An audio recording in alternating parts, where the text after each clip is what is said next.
आप सभी को आइए अपनी कक्षा का आरंभ। परमपिता परमात्मा की महती अनुकंपा से हम सभी को एक उत्तम ग्रंथ पढ़ने का सौभाग्य प्राप्त हो रहा है।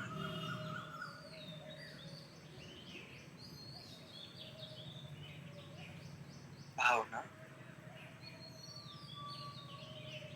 प्रभु, हम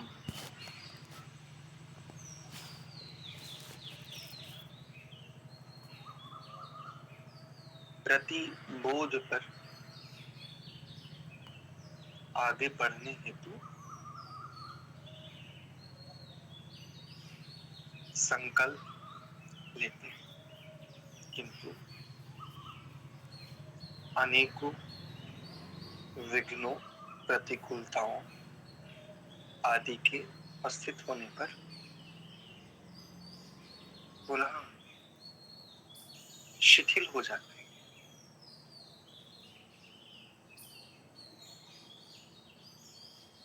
आपकी कृपाओं के अनंत सागर में सदैव विद्यमान होते हुए भी उनसे लाभ नहीं ले पाते। आपके समीप होते हुए भी आपसे दूर रहते।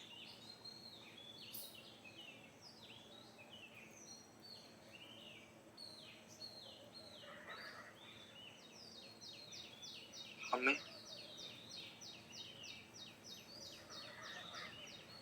अपने आश्रय में स्वीकार कीजिए,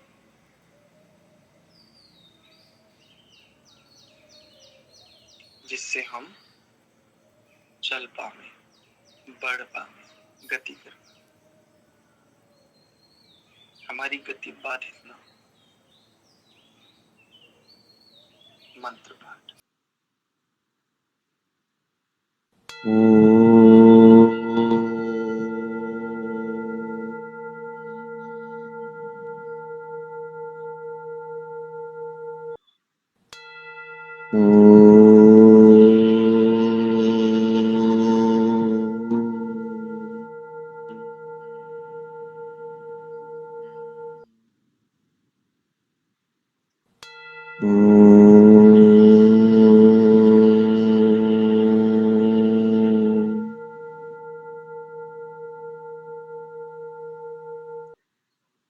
ॐ सहना भवतु सहनौ भुनक्तु सह वीर्यं करवावहै तेजस्विनावधीतमस्तु मा विद्विषावहै। ओम शांति शांति शांति। आप सभी का पुरुष से हार्दिक स्वागत एवं अभिनंदन संस्कार विधि स्वाध्याय की इस कक्षा में। हम आज की कक्षा में स्वस्ति वाचन के 16वें मंत्र पर विचार करेंगे। सूत्रामाणं पृथिवीं द्यामने हसं सुशर्माणमदितिं सुप्रणीतिं दैवीं नावं स्वरित्राम नागसमस्रवन्तीमारुहेमा स्वस्ति। जी नमस्ते। देखिए एक एक पद को देख लेते हैं पहले। सूत्रा माणम पृथि वीन पृथि वीन द्या, जैसे विद्या है ना ऐसे यहाँ पर द्या मने हसन, हसम नहीं करेंगे हसन, द्या मने हसन सु शर्माण सुशर्माण मदितिन सु सुप्रणीतिम, सुप्रणीतिम, दैवीन, नावन, स्वरित्राम। देखो इस पद को देखेंगे, इसी में त्रुटियां होती हैं और आप लोगों की भी इसी में त्रुटियां होंगी। एक ऊपर वाली पंक्ति में सुशर्माणामादिति में इसमें हो सकती है और इसमें तो लगभग सभी की होती है। इस पद को ध्यान से देखिए, स्वरित्राम नाग सम स्रवन्तीमा, स्वरित्राम नाग सम स्रवन्तीमा। एक बार फिर से देखिए, स्वरित्राम नाग सम स्रवन्तीमा, ऐसे इसका पदच्छेद करेंगे। रुहेमा स्वस्तये।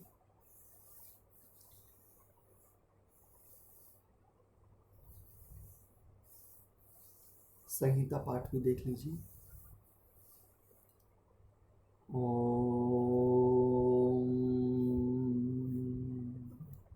सुत्रामाणं पृथिवीन्द्यामनेहसं सुशर्माणमदितिं सुप्रणीतिं दैवीर्नावन् स्वरित्रामनागसमस्रवन्ती मारुहे मा स्वस्तये। एक बार आप सभी मिलकर के इसका उच्चारण कीजिए।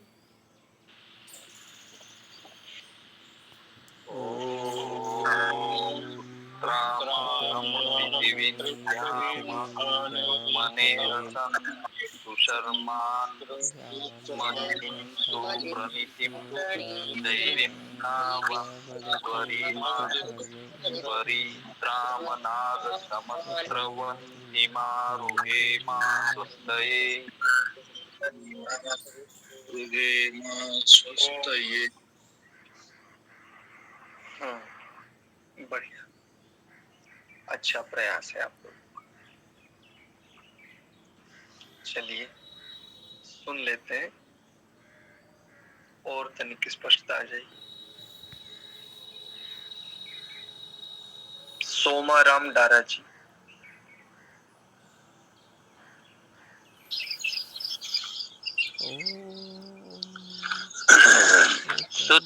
सुत्रामाणं पृथिवीं द्यामनेहसं सुशर्माणमदितिं सुप्रणीतिं देवीं नावं स्वरित्रामनागसमस्रवन्ती मा रुहे मा स्वस्तये। अच्छा उच्चारण है, दीर्घ का ध्यान रखेंगे और थोड़ा अनुस्वार का। जहाँ पर दीर्घ अक्षर है उसको दीर्घ यानी द्विमात्रिक को द्विमात्रिक ही उच्चारण करते हैं। सविता आर्या जी।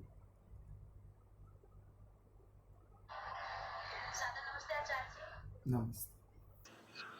ओम सूत्रमाणं पृथिवीं यामनेहसं सुशर्माणमदितिं सुप्रणीतिं देव्यं नावं स्वरित्रमनागसमस्रवन्ती मा रुहे मा स्वस्तये। सबसे पहले तो आप देखिए दैव्यम नहीं है यहाँ पर, जैसे देवी शब्द होता है ना, ऐसे ही दैवीम, दैवीन। एक दूसरा, आप दीर्घ का ह्रस्व कर रही हैं। दीर्घ का उच्चारण तो दीर्घ ही होना चाहिए, जैसे पृथ्वीन सुप्रणीतिम, इस प्रकार से। ठीक है। सत्य प्रकाश जी आचार्य जी धन्यवाद। सत्य प्रकाश लोहान जी। ओम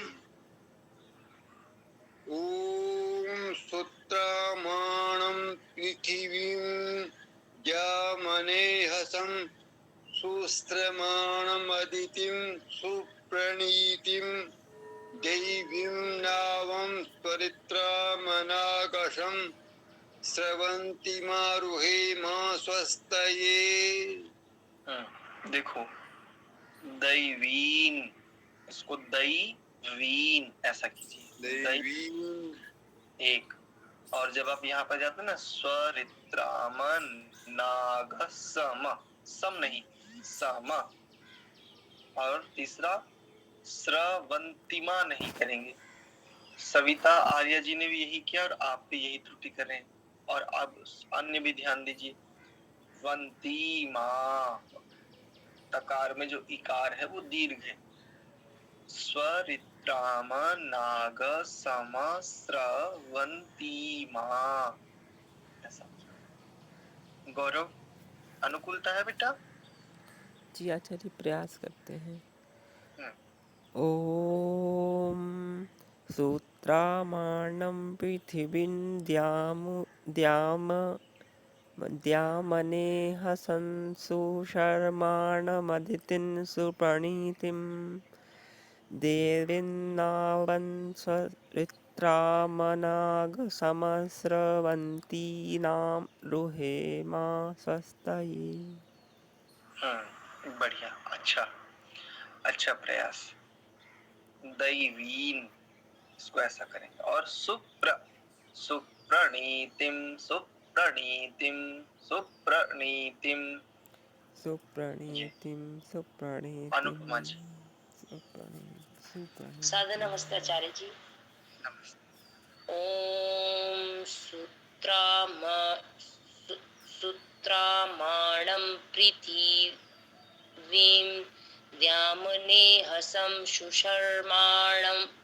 सुशर्माणमदितिं सुप्रणीतिं दैवीं नावं स्वरित्रामनागसमस्रवन्तीमा रुहेम स्वस्तये। बहुत बढ़िया उच्चारण।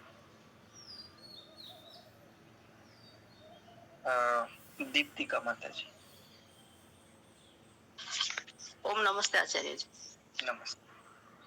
ओम सूत्रामाणं पृथिवीं द्यामनेहसं सुशर्माणमदितिं सुप्राणितिं दैवीं नावं स्वरित्रामनागसमस्रवन्तिमा रुहे मा स्वस्तये। अच्छा उच्चारण है, बढ़िया। एक तो छोटी छोटी सी त्रुटियां हैं, उन पर ध्यान दे लेंगे आप। एसपी सिंह जी। जी आचार्य जी। ओम आचार्य जी सादर नमस्ते। नमस्ते। ओम सूत्रामाणं पृथिवीं द्यामनेहसं सुशर्माणमदितिं सुप्रणीतिं दैवीं नावं स्वरित्रामनागसमस्रवन्तीमारुहे मा स्वस्तये। बहुत सुंदर उच्चारण। सविता चौधरी जी।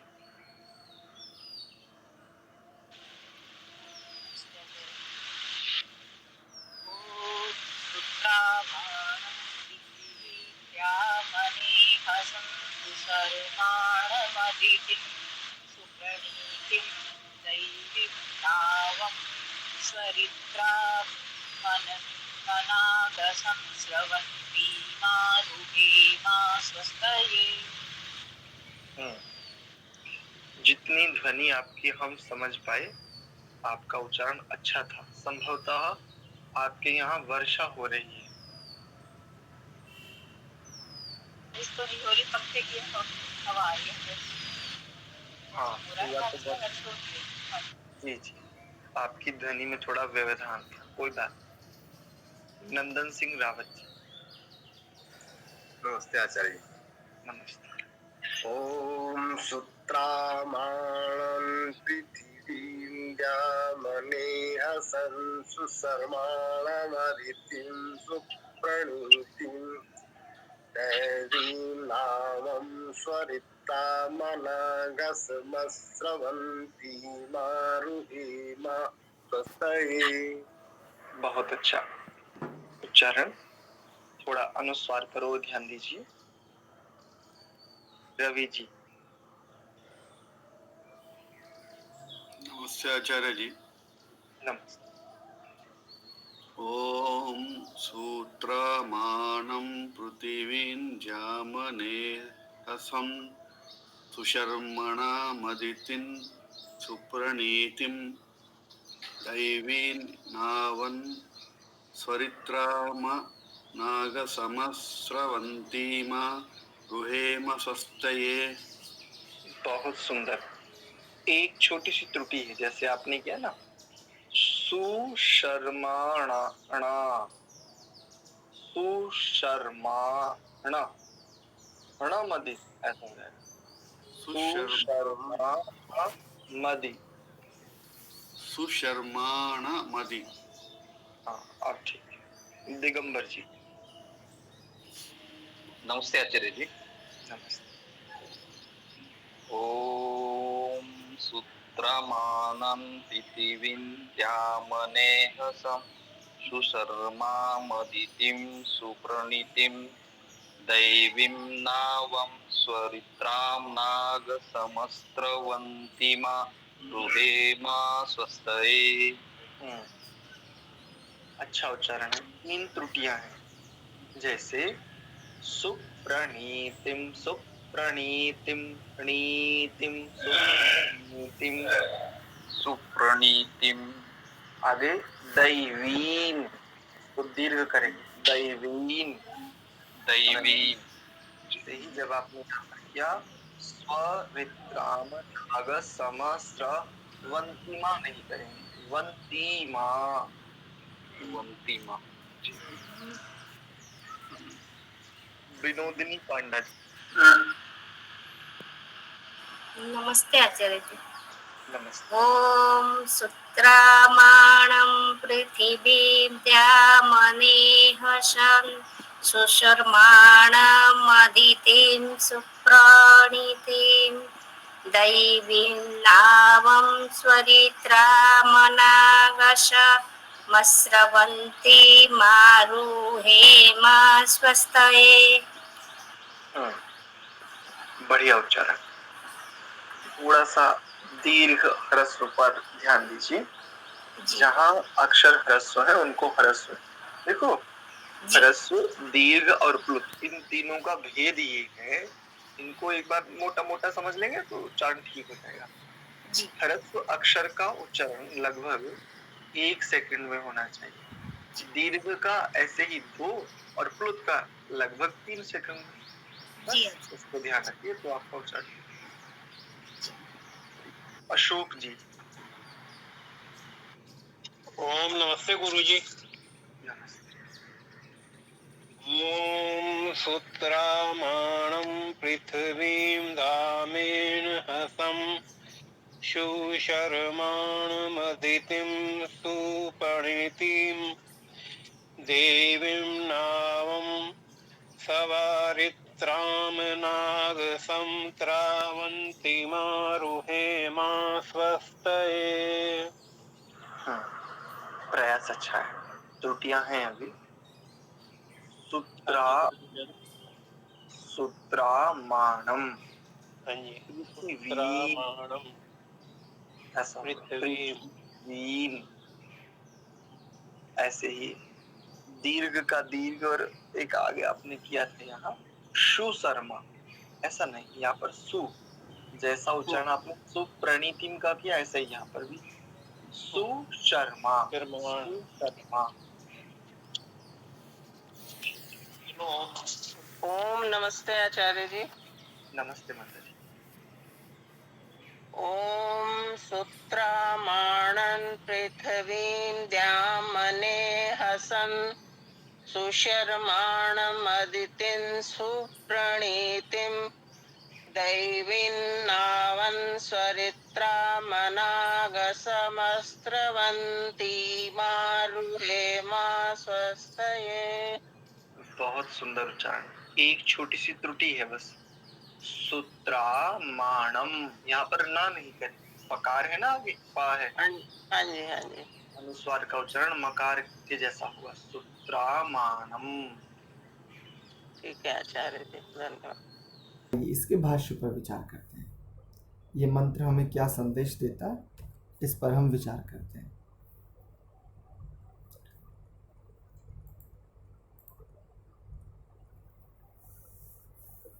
सूत्रामाणम, भली प्रकार से रक्षा करने वाली को, पृथ्वी विस्तार को प्राप्त हुई इस पृथ्वी को, द्याम और प्रकाशक को, अनेहसम जिसमें त्रुटि ना हो अथवा जो न टूट सके, अटूट। जैसे एक शब्द का आपने सुना होगा, शब्द सुनते हैं अटूट बंधन। यद्यपि बंधन अटूट नहीं होता, बंधन टूटता है, और बंधन टूटने के लिए ही होना चाहिए। कोई भी बंधन, ये भी कहते हैं कि बंधन सृजन का कारण है। सृजन होने के उपरांत वो बंधन टूट ही जाता है, और सृजन के बाद भी पुनः कारण में लय होना ही ऐसा। तो अटूट को, यहाँ पर अनेहसम ऐसा शब्द है, तो अटूट को अथवा त्रुटि से रहित, जो इसमें त्रुटि न हो, ऐसे को। सुशर्माणम, अत्यंत सुखकारी को, सुप्रणीतिम और अच्छे प्रकार से बनाई गई को, जिसका निर्माण बहुत अच्छे प्रकार से, सम्यक प्रकार से किया गया हो, ऐसा। सु और प्र, ऐसा दो इसमें उपसर्ग हैं। अच्छे प्रकार से बनाई गई को, अथवा एक और अर्थ ये कर रहे हैं, उच्च कोटि के आचार शास्त्र वाली को। अब ये सारी बातें किसके विषय में कही जा रही हैं, ये कई बार स्पष्ट नहीं होता, तो देखो यहाँ पर स्पष्ट हो जाएगा। अदितिम, पीछे देखो, अदिति शब्द से पृथ्वी को भी कहा गया था, है ना। अदिति शब्द से अन्य अर्थ भी लिया गया था, और यहाँ पर अदिति शब्द से किसको कह रहे हैं, देखो, वेद विद्या को। वेद रूपी जो कैसी है, नष्ट नहीं होती जो विद्या। अब इसके लिए सारे के सारे विशेषण हैं, कौन कौन से, जो हमने अभी पढ़ा। सूत्रामाणम, वेद विद्या ही संसार में सर्वत्र सबसे उत्तम प्रकार से रक्षा करने में समर्थ है, और अच्छे प्रकार से जो विस्तृत है, फैली हुई है पृथ्वी पर भी, पृथ्वी और उसके अतिरिक्त अन्य, या यूं कहें सर्वत्र जो विस्तृत है, विस्तार को प्राप्त है। जहाँ वेद विद्या को हम सृष्ट पदार्थों में भी प्रत्यक्षता से देख सकते हैं, जान सकते हैं, ऐसा। द्याम और प्रकाश करने वाली को, तो वेद विद्या से उत्तम पथ प्रदर्शक अर्थात प्रकाशक, बोध कराने वाला दूसरा नहीं होता। और क्या कहा, अनेहसम, त्रुटि रहित को। तो वेद को क्या कहते हैं, देवस्य पश्य काव्यम न ममार न जीर्यति, वो न कभी मरता है न कभी बूढ़ा होता है, और कैसा है, उसमें कोई त्रुटि नहीं है, त्रुटियों से रहित है वो। पिछले दिनों भी एक विचार साझा किया था कि मंत्र और श्लोक, इन दो शब्दों में क्या अंतर है। तो मंत्र कहते हैं पूर्ण विचार को, जिसकी गुणवत्ता और मात्रा कैसी हो, अनंत हो, जिनमें कोई संशोधन की आवश्यकता ना बचे, ऐसे विचार को मंत्र कहते हैं। और इसी पूर्ण विचार, जिसकी गुणवत्ता, जिसकी मात्रा अनंत हो, ऐसे ही पूर्ण विचार को अपना आधार बना करके या पूर्ण विचार का अनुसरण करते हुए मनीषियों के द्वारा जो कुछ संपादित किया जाता है उसे श्लोक कहते हैं। तो ठीक ऐसे ही सुशर्माणम, यहाँ पर देखिए, अत्यंत सुख देने वाली को वेदाज्ञा कहते हैं। वेदाज्ञा अर्थात ईश्वराज्ञा। वेद की मानेंगे तो ईश्वर की पृथक से भक्ति करने की आवश्यकता नहीं है। ईश्वर की आज्ञा का पालन करेंगे तो सुख से वसेंगे। ईश्वर की आज्ञा के विरुद्ध आचरण होगा तो दुख आदि कष्टों से घिरे रहेंगे। अब कैसे माने, क्या पता करें, कहाँ पता करें कि ईश्वर की कौन सी आज्ञा है, ईश्वर ने क्या मानने को क्या कहा है और क्या ना मानने को कहा है, ये कैसे हो? तो वर्तमान में भी देखो अनेकों सारे ऐसे मत हैं, ऐसे विचार हैं जो कहते हैं कि नहीं, हमारे जो यह पुस्तक है, हमारे पास जो यह अनुशासन है, ये जो हमारा संविधान है, ये ईश्वर का संविधान है। और इस श्रृंखला में अनेकों सारे ग्रंथ इस दौड़ में अपने को एक दूसरे से आगे बताते हैं, नहीं ये नया है, ये सबसे लेटेस्ट है, ये सबसे लेटेस्ट है, ऐसी बहुत सारी बातें करते हैं। लेकिन सब क्या कहते हैं, देखो वेद में ऐसा लिखा है। सब कहेंगे नहीं हमारा सबसे अच्छा है, लेकिन देखो तुम जिस वेद की बात करते हो उस वेद में भी तो ऐसा लिखा है। ऐसा सब लोग मुक्त कंठ से इस बात को स्वीकार करते हैं, चाहे वो इस्लाम के मानने वाले हों, चाहे ईसाइयत के हों, चाहे जैन हो, सिख हो, बौद्ध हो, यहूदी हो, पारसी हो, कोई भी, किसी को भी ले सकते हैं आप। आंशिक रूप से कहीं ना कहीं निरपवाद रूप से ये लोग भी वेद के प्रमाण को उद्धृत करते हैं अपने मत की पुष्टि के लिए। इससे भी यह सिद्ध होता है वेद ही एकमात्र ऐसी व्यवस्था है जिसको ईश्वर की आज्ञा के रूप में, ईश्वर के द्वारा दिए गए संविधान के रूप में समस्त मनुष्य जाति को स्वीकार करना चाहिए, और इसी के करने में अत्यंत कल्याण है। इसके अतिरिक्त यदि अन्य विचारों को हम स्वीकार करेंगे तो अनेकों समस्याएं, अनेकों दुखों का सामना करना पड़ेगा। जैसा कि अच्छा, हम ये भी प्रश्न उठा सकते हैं यहाँ पर, ये जिज्ञासा भी हो सकती है, हम क्यों कहें?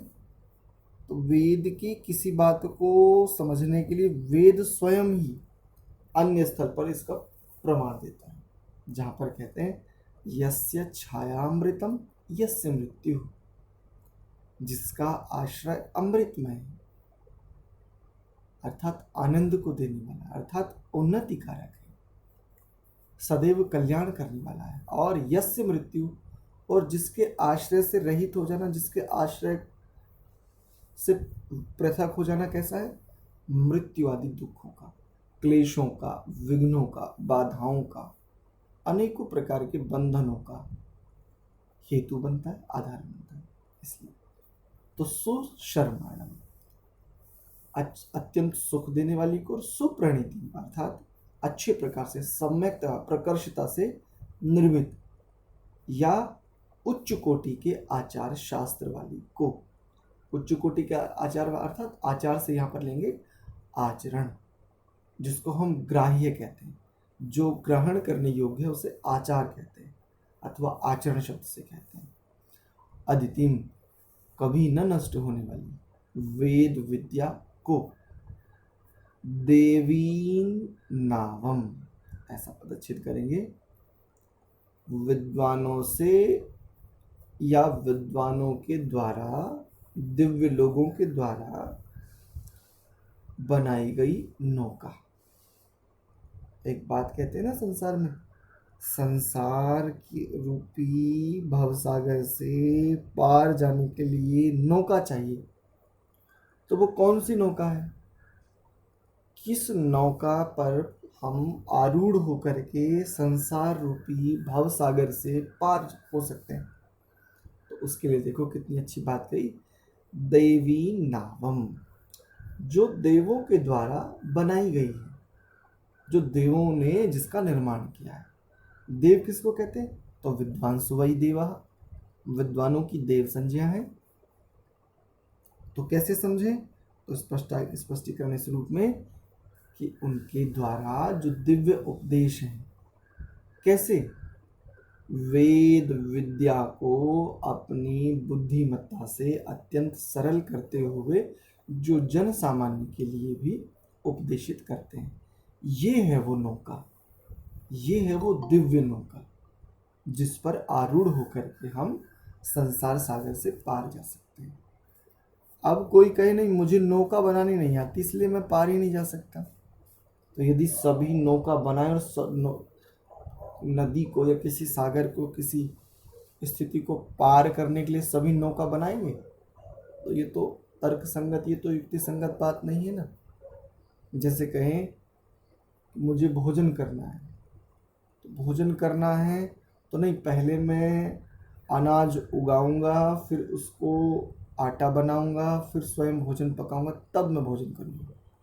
यदि सभी ऐसे कर लें तो संसार में सर्वत्र अव्यवस्था हो जाएगी, क्योंकि अन्न आदि उगाने का कार्य किसी दूसरे व्यक्ति का है, किसान का है, उसको एकत्रित करने के उपरांत उससे आटा आदि बनाने का कार्य किसी अन्य का है, उससे भोजन बनाने का कार्य किसी अन्य का है।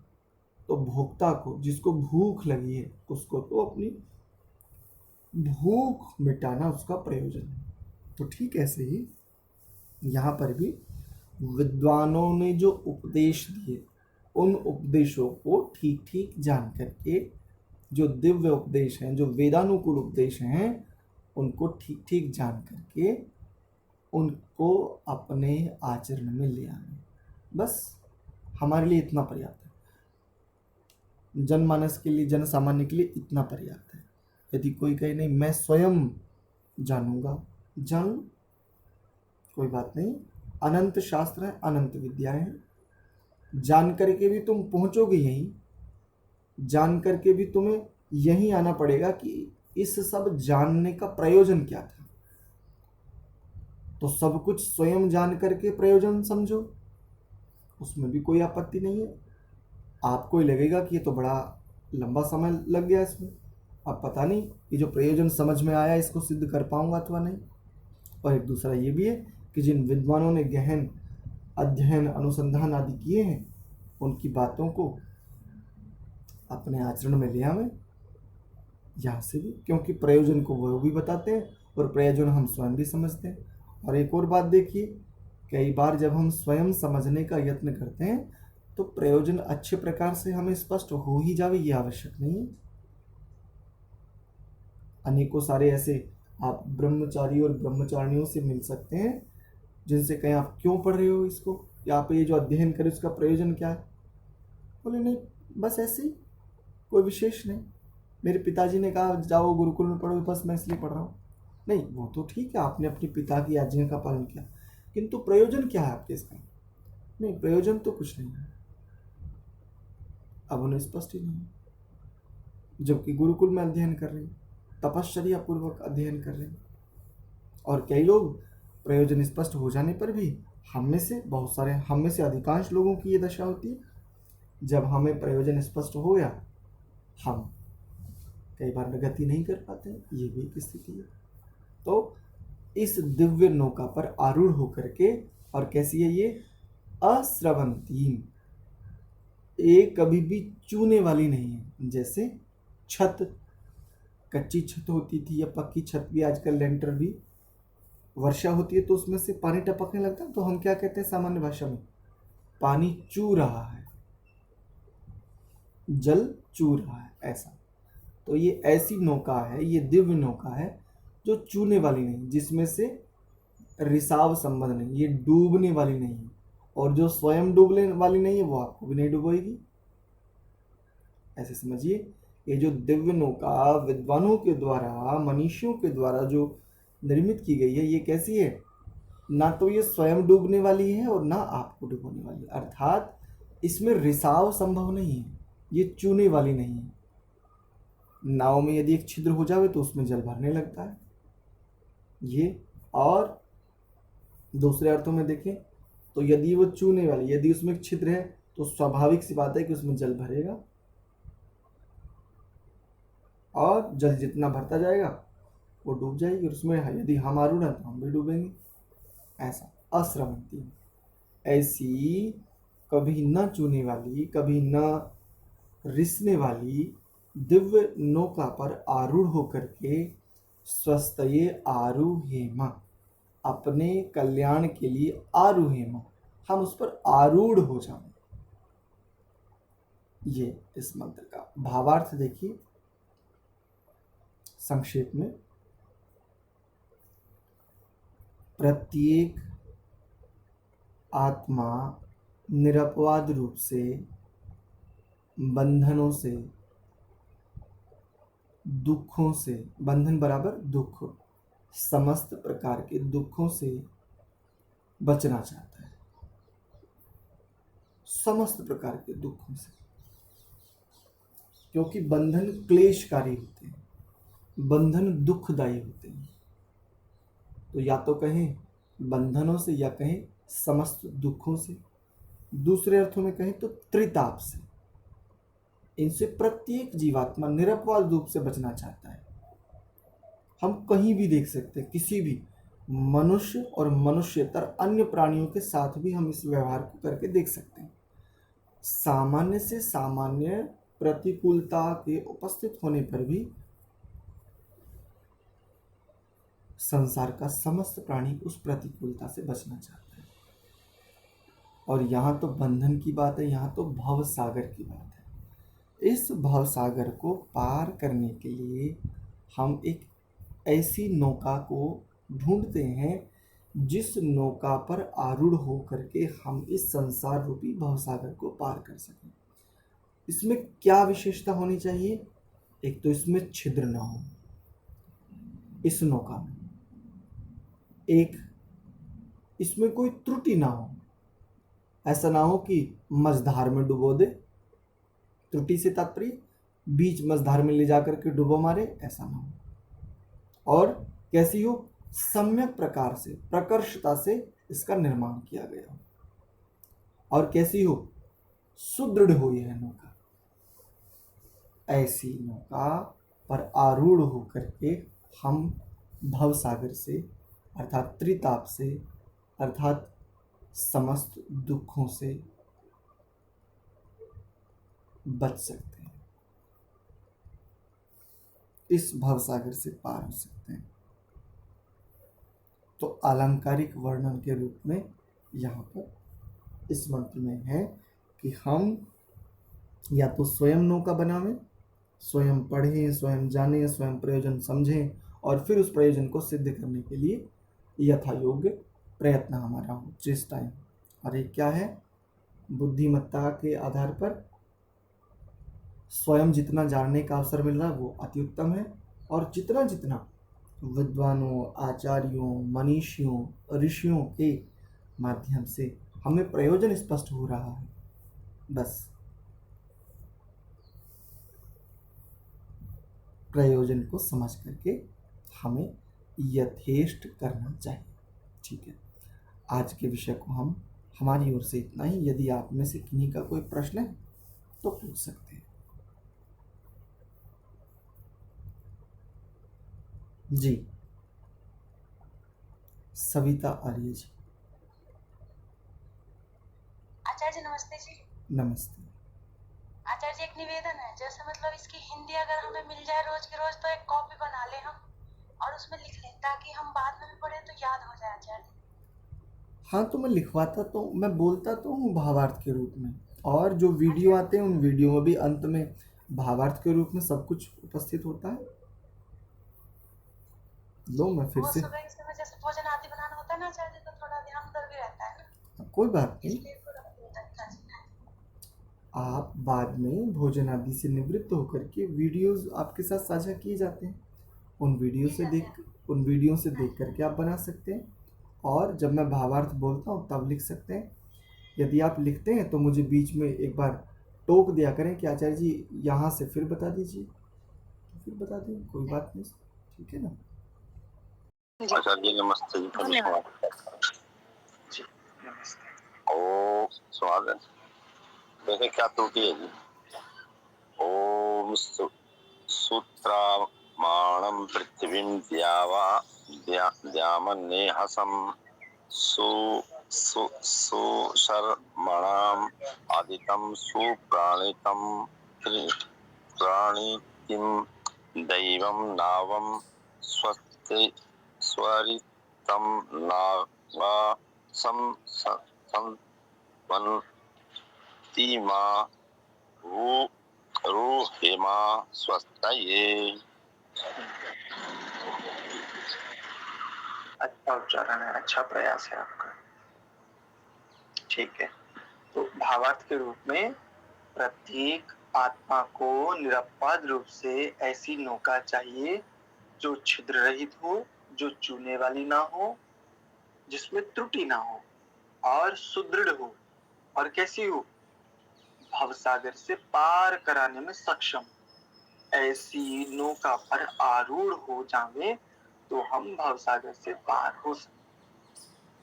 तो अलंकारिक रूप में उस नौका का वर्णन है, अर्थात हमें वह आचरण, हमें वह कर्तव्य करने चाहिए जो कर्तव्य अर्थात करने योग्य, उन कर्तव्यों का पालन ऐसे आचरण रूपी नौका पर आरूढ़ हो जाएंगे तो हम भवसागर से पार हो जाएंगे।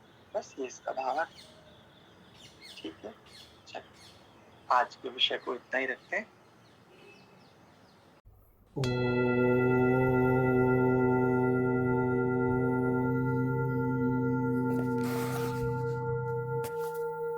शांत शांत शांति।